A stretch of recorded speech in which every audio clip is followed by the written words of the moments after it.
Vai ir jēga šķirties? Ar vīru dzīvojam atsevišķi.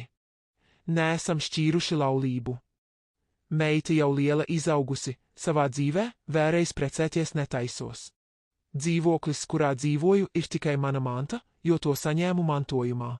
Tas nozīmē, ka vīrs uz manu dzīvokli pretendēt nevar, tas paliks meitai. Neredzu jēgu šķirties, tikai liekas klapatas un izmaksas.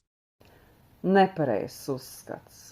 Taisnība, ka šķiroties dzīvoklis paliktu jums, jo ir mantots, bet tas nenozīmē, ka dzīvoklis paliks meitai, jo mantošanas gadījumā jūsu mantinieki būs vīrs un meita. Katrs saņems pusi no dzīvokļa. Ja nebūsiet šķīrusies un aiziesiet tai saulē agrāk par vīru, tad vīrs arī būs mantinieks. Jo laulība nebūs šķirta un juridiski tas joprojām būs jūsu vīrs. Papīriem vienmēr ir nozīme ne tikai laulības noslēgšanā, bet arī laulības šķiršanā.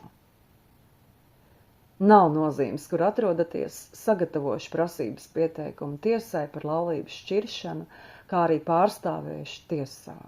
Uz biroju nav jādodas. Dokumentus var nosūtīt arī attālināti. Sazinieties!